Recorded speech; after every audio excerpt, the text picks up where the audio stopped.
Dieu ne néglige jamais un cœur reconnaissant, et aucune expression de gratitude ne passe inaperçue en sa présence.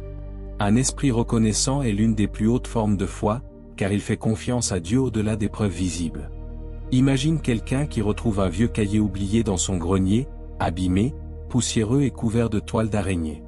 Il est sur le point de le jeter, mais quelque chose en lui l'invite à l'ouvrir. À l'intérieur, il découvre des pages remplies des prières, des rêves, des larmes et des moments de louange de son moi plus jeune. Ce qui le choque le plus, c'est que chaque note est suivie d'un résultat qu'il avait oublié. Des choses qu'il avait autrefois demandées à Dieu. Des miracles qu'il considère aujourd'hui comme acquis. Des miséricordes devenues si familières qu'il ne se souvient même plus les avoir demandées. Ce cahier, c'est comme notre cœur. Trop souvent, nous stockons la bonté de Dieu dans des endroits que nous ne revisitons jamais. Nous avançons, nous oublions, ou même nous nous plaignons alors que nous vivons chaque jour dans les réponses même que nous avions autrefois implorées en larmes. Psaume 92 verset 1 déclare « Il est bon de louer l'Éternel et de chanter des cantiques à ton nom, ô Très-Haut ». Aujourd'hui, je veux explorer comment un esprit reconnaissant débloque une clarté divine, attire Dieu plus près, et transforme ta marche quotidienne. Je vais également prier avec toi une prière puissante dans le nom de Jésus. Alors regarde jusqu'à la fin et ouvre ton cœur pour recevoir les bénédictions de cette prière. Je vais te guider à travers 3 puissantes raisons pour lesquelles la reconnaissance n'est pas seulement une réaction, mais une révélation. Vérité numéro 1, la gratitude révèle ce que les yeux ne peuvent pas voir. Mes amis, l'un des plus grands drames de la vie n'est pas le manque de bénédiction, mais le manque de reconnaissance pour celle-ci. Nous demandons souvent à Dieu d'ouvrir des portes, et lorsqu'elles s'ouvrent en silence, nous les franchissons sans y penser. Nous oublions que les réponses divines ne viennent pas toujours avec des éclairs ou des applaudissements. Parfois, elles viennent doucement à travers la paix retrouvée, la force revenue, ou une faveur inattendue. La reconnaissance aiguise notre vision et accorde notre esprit pour percevoir ce que nos yeux naturels manquent souvent. C'est comme entrer dans une pièce faiblement éclairée et allumer la lumière. Non pas parce que la pièce a changé, mais parce que maintenant tu peux voir. La reconnaissance allume cette lumière. Elle réveille tes sens spirituels et expose les empreintes de Dieu dans les lieux oubliés. Tu as autrefois appelé ce qui était ordinaire. Jérémie 33 verset 3 dit « Invoque-moi, et je te répondrai, je t'annoncerai de grandes choses, des choses cachées que tu ne connais pas. » Ce n'est pas seulement un appel à crier vers Dieu, c'est une promesse de révélation cachée. Lorsque nous choisissons de remercier Dieu même dans la confusion ou l'incertitude, nous commençons à voir avec des yeux spirituels, et non plus simplement avec notre compréhension humaine. L'un des exemples les plus négligés mais puissants de cela se trouve dans le récit du roi Jéhu. Avant d'être couronné roi, Jéhu était un commandant militaire, peu remarqué, servant fidèlement sous l'autorité des autres. Pourtant, dans 2 Rois 9 versets 1 à 13, un jeune prophète fut envoyé avec de l'huile pour loindre le roi en secret. Jéhu aurait pu rejeter ce moment ou douter de sa valeur, mais il a reçu la parole de l'Éternel avec révérence. Il ne répondit pas avec orgueil ni avec suspicion, mais il entra dans ce que Dieu venait de révéler. Ceux qui étaient dehors se moquèrent et demandèrent ce que cet homme fou avait dit, mais Jéhu répondit avec clarté et assurance. Que nous enseigne cela? Quand tu marches avec un cœur prêt à recevoir et que tu remercies Dieu même pour ce qui ne fait pas encore totalement sens, tes oreilles spirituelles s'ouvrent. Jéhu aurait pu refuser cette onction, mais la gratitude pour l'appel de Dieu lui donna vision et audace pour avancer. Il vit non seulement le moment, mais aussi la main de Dieu derrière ce moment. Et parce qu'il l'a reçu avec un cœur reconnaissant, Dieu l'utilisa puissamment. La reconnaissance lui permit de percevoir une mission divine cachée dans ce qui semblait être une interruption. Mes chers amis, nombreux sont ceux aujourd'hui qui ont entendu Dieu parler, vu Dieu agir et reçu la faveur divine, mais restent ingrats. Ils se lèvent en bonne santé, roulent en sécurité, gagnent leur pain, bénéficient de protection, et pourtant ne disent même pas « Merci Seigneur ». Mais te souviens-tu de ce qui est arrivé dans Luc 17 versets 12 à 19 ? 10 lépreux ont crié pour obtenir miséricorde. Jésus les a tous guéris. Et pourtant, un seul est revenu pour rendre grâce. Jésus n'a pas dit « Ta gratitude est appréciée ». Il a dit « Les 10 n'ont-ils pas été guéris ? Et les 9 autres, où sont-ils ? Seul celui qui est revenu a été rendu complètement sain. Cela révèle que la guérison touche ta condition, mais que la reconnaissance touche ton âme. Beaucoup sont bénis physiquement, mais seuls les reconnaissants sont transformés intérieurement. Laisse cette vérité s'imprimer dans ton esprit. Beaucoup reçoivent de l'aide de Dieu, mais peu reviennent pour dire merci, et moins encore comprennent que la gratitude approfondit leur relation avec la source de toute bénédiction. Psaume 50 verset 23 dit : Celui qui offre en sacrifice des actions de grâce me glorifie, et à celui qui veille sur sa voie, je ferai voir le salut de Dieu. Ce verset nous rappelle que lorsque nous remercions Dieu avec sincérité, nous recevons plus que du soulagement, nous recevons la révélation. La gratitude est l'atmosphère dans laquelle Dieu se révèle. Elle dissipe le désordre spirituel et fait place à la vérité. La reconnaissance n'est pas une réponse douce, c'est une déclaration forte de confiance en celui qui est invisible, mais toujours présent. Elle t'aligne avec le cœur de Dieu, et là où il y a alignement, il y a clarté. Dans le récit des 10 lépreux, Jésus a souligné ce que les autres ont ignoré. Il a mis en lumière celui qui est revenu. Les 9 sont repartis avec la peau changée, mais celui qui est revenu est reparti avec l'esprit transformé. Il a vu Jésus non seulement comme un guérisseur, mais comme le Saint. Cela nous enseigne une vérité puissante. La reconnaissance ne concerne pas seulement les bonnes manières, elle concerne la perception. Elle nous permet de reconnaître le Seigneur dans nos moments, pas seulement dans les miracles. Un cœur reconnaissant discerne le sens profond derrière la miséricorde. Il voit la main de Dieu là où d'autres voient une coïncidence. Il entend un but dans le silence. Il perçoit la présence de Dieu dans l'ombre. L'erreur que nous commettons souvent est d'étiqueter les situations uniquement en fonction de ce qu'elles semblent être au premier regard. Mais mes amis, les apparences peuvent tromper, et les sentiments peuvent souvent nous induire en erreur. Dieu peut être en train d'agir puissamment dans une saison qui semble sèche de l'extérieur, mais si ton cœur est enraciné dans la reconnaissance, ton esprit détectera ce que tes yeux ne peuvent pas encore voir. La gratitude n'est pas passive. C'est une déclaration qui dit : Dieu, je te fais confiance, même si rien autour de moi n'a de sens. Et ce genre de confiance attire la révélation. Elle aiguise ton écoute, renforce ta foi, te garde connecté quand tes émotions veulent s'éloigner, et t'ancre dans la vérité quand tout autour de toi est instable. La gratitude est une ligne de vie vers l'œuvre invisible de Dieu. Un autre homme dans les Écritures illustre bien cela, Obed-Édom. Après qu'Uza soit mort pour avoir touché l'arche de l'Alliance, David eut peur de l'amener à Jérusalem. Alors l'arche resta dans la maison d'Obed-Édom pendant 3 mois. Tu peux lire cela dans 2 Samuel 6 versets 10 à 12. Pendant ce temps, l'Éternel bénit toute sa maison. Il n'y a aucun passage qui indique qu'Obed-Édom se soit plaint du risque ou ait douté de la présence de Dieu. Il a honoré l'arche, accueilli la présence de Dieu, et a vécu dans une reconnaissance révérencieuse. Et cette atmosphère d'honneur a libéré des bénédictions visibles à tous, même au roi David. Quand David en entendit parler, il dit : Apportez-moi l'arche. Parce que la reconnaissance crée une faveur visible, et là où il y a faveur, il y a fécondité. Mes amis, la reconnaissance est plus qu'une réponse polie. C'est une vision spirituelle. Elle te permet de percevoir un but dans la fosse, une faveur dans la fournaise. Elle ouvre tes yeux pour voir que Dieu a toujours été à l'œuvre. Et quand ton cœur est véritablement reconnaissant, le ciel ne fait pas que te visiter, il y demeure. La gratitude n'est pas ce que tu offres après la percée, c'est ce qui t'amène dans la percée. Ce n'est pas une conséquence de voir la bénédiction, c'est la clé pour la voir. Et ceux qui remercient Dieu avec les yeux de la foi ne marcheront plus jamais à l'aveugle. Le cœur contre les dommages spirituels. Mes amis, tout ce qui endommage l'âme n'arrive pas toujours avec fracas. Certaines choses s'infiltrent doucement, inaperçues, jusqu'à ce qu'elles prennent racine. Parmi elles, l'amertume, et aussi le sentiment de droit. Lorsque le cœur cesse de remercier Dieu, il devient vulnérable aux pensées et aux émotions qui, lentement, nous éloignent de sa voie. Un esprit qui oublie comment rendre grâce commence à se dessécher de l'intérieur. La gratitude n'est pas seulement un beau geste, c'est une protection spirituelle. Elle maintient le sol de ton cœur riche, doux et prêt à recevoir du Seigneur. Sans elle, la dureté commence à s'installer. Les plaintes remplacent la louange. La comparaison remplace le contentement. Et la frustration prend la place de la foi. Mes amis, la reconnaissance est comme l'huile dans une lampe.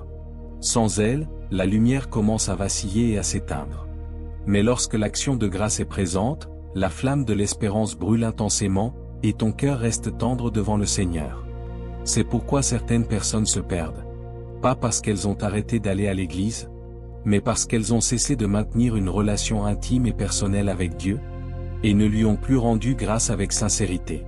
Elles ont commencé à se concentrer sur ce qui leur manquait au lieu de voir ce que Dieu avait déjà pourvu. Elles ont laissé l'ennemi semer la déception dans leurs pensées. Bientôt, cette déception a grandi en doute. Et ce doute, non confronté, a commencé à endommager leur capacité à faire confiance à Dieu. C'est ainsi que le dommage spirituel commence. Pas avec un grand échec visible, mais avec une ingratitude silencieuse. Romains 1 verset 21 parle exactement de cela. Car, ayant connu Dieu, ils ne l'ont point glorifié comme Dieu, et ne lui ont point rendu grâce. Mais ils se sont égarés dans leurs pensées, et leur cœur sans intelligence a été plongé dans les ténèbres. Ce verset révèle la progression. Là où il n'y a pas de gratitude, la cécité spirituelle commence. Là où la reconnaissance est absente, les ténèbres prennent du terrain. Un homme dans les Écritures qui a échappé à cette chute grâce à la gratitude est le roi David. Même s'il avait des défauts et des moments de faiblesse, David avait un cœur enraciné dans la reconnaissance. Même lorsqu'il fuyait Saül, qu'il dormait dans des grottes et se cachait dans des lieux désertiques, ses lèvres ne cessaient de bénir le Seigneur. Dans Psaume 34 verset 1, David déclare : « Je bénirai l'Éternel en tout temps, sa louange sera toujours dans ma bouche. » Il n'a pas dit cela après avoir reçu la couronne, ni quand il se sentait fort. Il a proclamé cela alors que les circonstances l'oppressaient et que le danger l'entourait. La gratitude est devenue son bouclier contre l'amertume. Elle l'a gardé connecté à Dieu, même quand la vie lui donnait toutes les raisons de s'éloigner. Voilà pourquoi le cœur de David fut décrit comme un cœur selon le cœur de Dieu. Non pas parce qu'il était parfait, mais parce qu'il se souvenait d'être reconnaissant. Lorsque la gratitude est présente, le cœur devient protégé. La tentation peut venir, mais elle ne s'installera pas. Le mécontentement peut frapper, mais il ne trouvera pas de place. Car un cœur reconnaissant ne se contente pas de résister aux ténèbres. Il est rempli de lumière. C'est pourquoi 1 Thessaloniciens 5 verset 16 à 18 dit : « Soyez toujours joyeux, priez sans cesse. Rendez grâce en toutes choses, car c'est à votre égard la volonté de Dieu en Jésus-Christ. En toutes choses, dans les hauts comme dans les bas, pas parce que la douleur est agréable, mais parce que Dieu demeure bon point en toutes choses. Dans les hauts comme dans les bas, pas parce que la douleur est agréable, mais parce que Dieu demeure bon. » La reconnaissance ne nie pas la réalité. Elle reconnaît simplement une réalité plus grande. Dieu est toujours au contrôle. Il y a un exemple biblique très fort de cette vérité dans 2 Chroniques 20 versets 21 à 22. Le roi Josaphat désigna des chanteurs pour marcher devant l'armée, louant Dieu avec reconnaissance. Il disait : « Louez l'Éternel, car sa miséricorde dura toujours. » Et alors qu'ils commencèrent à chanter et à louer, le Seigneur tendit des embuscades contre leurs ennemis. Ce n'est pas la force militaire qui apporta la victoire. C'est la puissance de la louange née de la reconnaissance. Leur adoration a bouleversé les plans de l'ennemi. Pourquoi ? Parce qu'un cœur reconnaissant invite Dieu dans le combat. Et lorsque Dieu entre en scène, le résultat n'est jamais incertain. Ce principe est puissant, mes amis.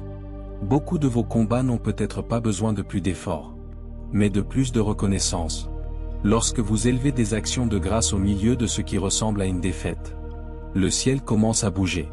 Quand vous chantez dans l'obscurité, vous déclarez que la lumière vous appartient encore. La gratitude est une arme spirituelle. Pas une arme de violence, mais une arme de force intérieure. Elle repousse les pensées qui murmurent « Dieu t'a oublié ». Elle fait taire le mensonge qui dit « Tu ne t'en sortiras jamais ». Et elle brise le schéma de ceux qui demandent sans jamais apprécier. Quand l'ennemi ne peut pas voler ta reconnaissance, il ne peut pas voler ta joie. Soyons clairs, la reconnaissance n'est pas un sentiment, c'est une décision. Les sentiments changent. Ils montent et descendent selon l'humeur, la météo, ou les nouvelles. Mais la reconnaissance reste ferme, car elle est ancrée dans la vérité. Et la vérité, c'est que Dieu a déjà fait assez pour mériter ta louange pour le reste de ta vie. Même s'il ne faisait rien d'autre, le don du salut à lui seul est une raison suffisante pour l'adorer. Mais la vérité, c'est qu'il continue d'agir. Il continue de protéger, pourvoir, guider et corriger. Chaque souffle est une preuve. Chaque matin est une évidence. Chaque percée est un rappel. Il y a une autre histoire que l'on néglige souvent. Celle de la prophétesse Anne dans Luc 2 versets 36 à 38. Elle était veuve depuis de nombreuses années, mais elle demeurait dans le temple, servant Dieu par le jeûne et la prière jour et nuit. Quand elle vit le petit enfant Jésus amené au temple, elle rendit grâce au Seigneur, et parla de l'enfant à tous ceux qui attendaient la rédemption.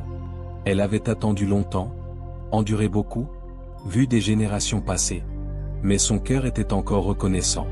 Sa gratitude lui donna une révélation que la plupart ont totalement manqué dans le temple. Les autres ont vu un bébé. Anne a vu l'accomplissement de la prophétie. La reconnaissance a gardé son cœur ouvert, alerte, et spirituellement vivant. Mes amis, si vous avez l'impression que votre cœur devient lourd, demandez-vous, quand ai-je remercié Dieu pour la dernière fois? Pas seulement pour un miracle, mais pour sa présence. Pas seulement pour une percée, mais pour qui il est. Un cœur qui oublie de remercier Dieu finira par cesser d'entendre sa voix. Mais un cœur qui reste reconnaissant demeurera doux, pur et protégé contre les blessures. La gratitude vous garde entier dans un monde qui tente de vous briser.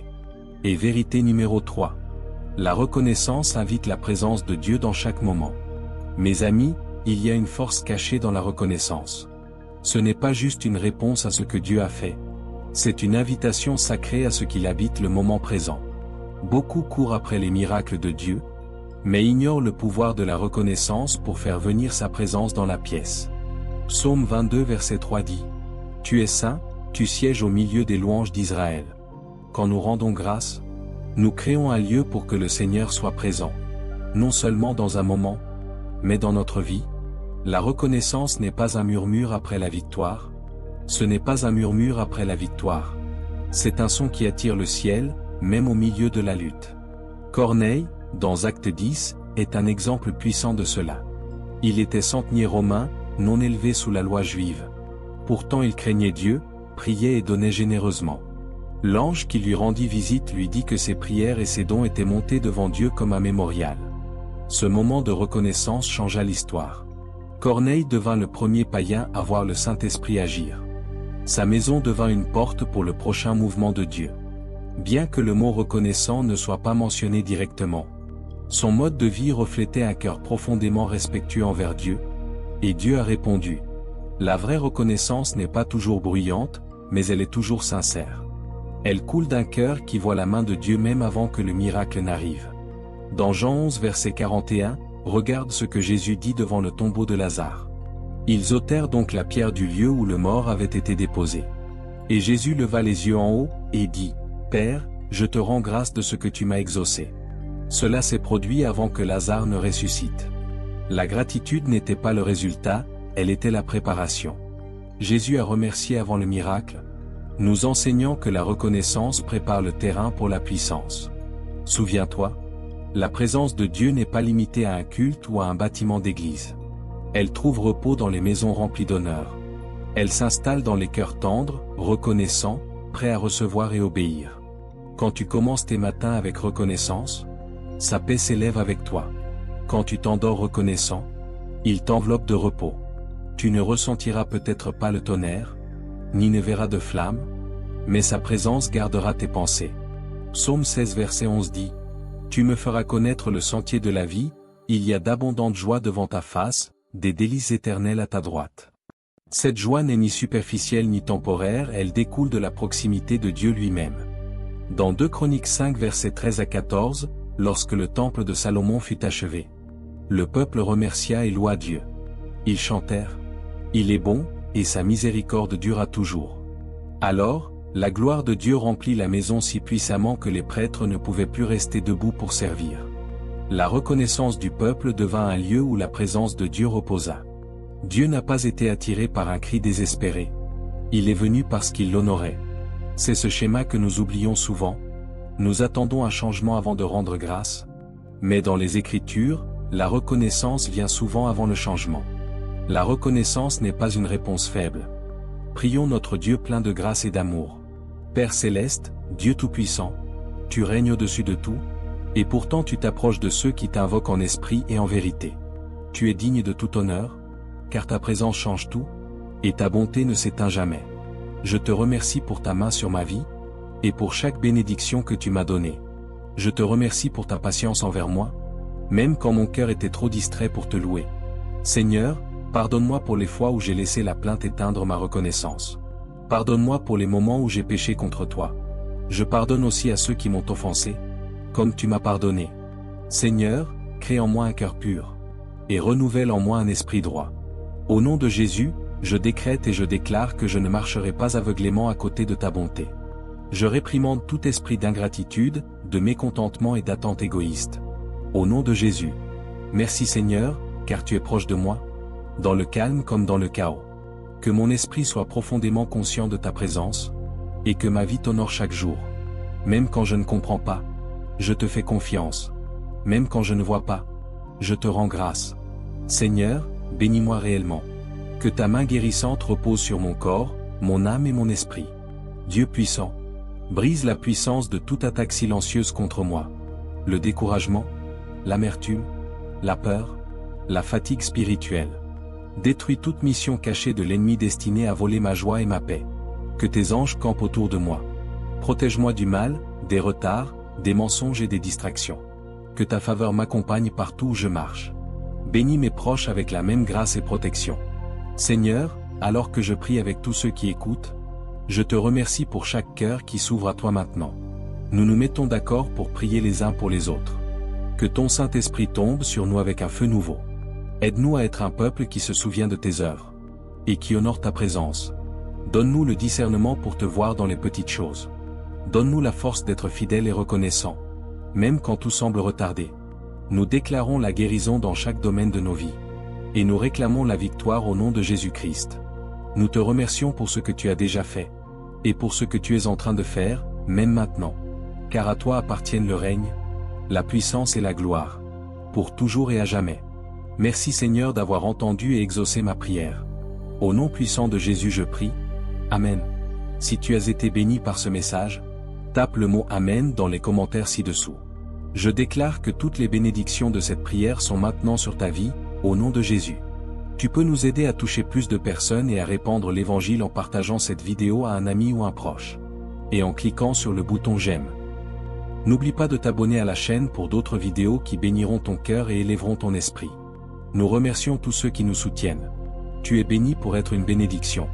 Nous croyons au pouvoir de la prière, pour apporter la consolation, la guérison et la direction, selon le plan parfait de Dieu. À Dieu soit toute la gloire. Que la grâce et la paix de notre Seigneur Jésus-Christ soient avec vous tous.